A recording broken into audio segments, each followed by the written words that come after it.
Hello friend, जय श्री कृष्ण।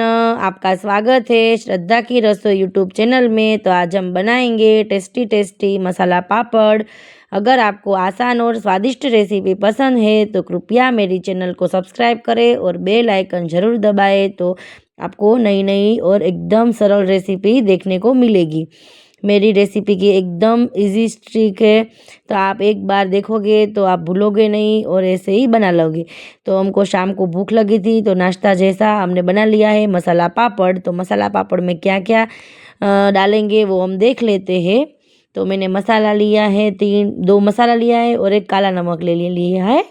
और vegetable में टमाटर, प्याज और ककड़ी ले लिए है। और उड़द का पापड़ लिया है, नायलॉन सेव लिए है, बारीक कट किया हुआ धनिया ले लिया है और फ्राई करने के लिए तेल ले लिया है।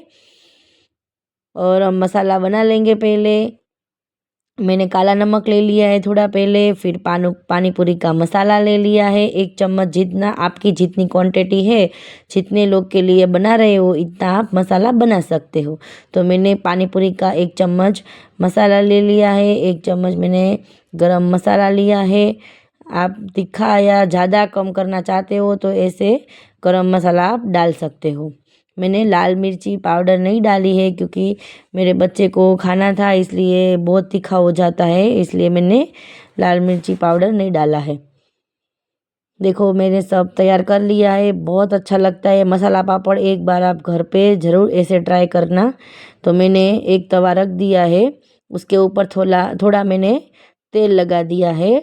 और हम वो उड़द का पापड़ है वो रख देंगे। ऐसे ऐसे हम फ्राई करेंगे पापड़ को, क्योंकि बहुत ऑयल आता है तो अच्छा नहीं लगता है। ऐसे पापड़ फ्राई करके एक बार ज़रूर ट्राई करना, बहुत अच्छा लगता है मसाला पापड़। हम ये पराठा बनाते हैं, ऐसे हम ये पापड़ को तेल डाल डाल के थोड़ा थोड़ा ऐसे फ्राई कर लेंगे। अगर आपको आज की रेसिपी पसंद आए तो वीडियो को लाइक करना, अपने दोस्तों और परिवार के साथ शेयर करना। ऐसी स्वादिष्ट रेसिपी देखने के लिए मेरी चैनल को सब्सक्राइब करने के लिए मत भूलना। मित्रों, आपने मेरी चैनल को सब्सक्राइब नहीं किए तो प्लीज़ एक बार सब्सक्राइब कर देना, तो हमको भी खुशी होगी कि ये रेसिपी बनाने का आनंद मिलेगा। देखो हमारा मसाला पापड़ फ्राई हो गया है। ऊपर हमने मसाला जो बनाया था वो डाल देंगे। फिर हम वेजिटेबल डालेंगे, प्याज, टमाटर। फिर मैंने कुकुम्बर डाला है, खीरा डाला है, कुकुम्बर में खीरा डाल दिया है। फिर ऊपर धनिया डाला है बारीक कटा हुआ, और नायलॉन सेव डाल दी है। हमारा मसाला पापड़ तैयार हो गया है। एकदम मस्त प्यारा सा कमेंट कर देना कि आपको मेरी रेसिपी कैसी लगी और आप कहाँ से देख रहे हो और आपको आगे क्या देखना है, प्लीज़ एक बार बता देना। अगर आपको आज की रेसिपी पसंद आए तो वीडियो लाइक, शेयर और परिवार के साथ एक बार लाइक शेयर करना। और अगली रेसिपी में मिलेंगे। धन्यवाद।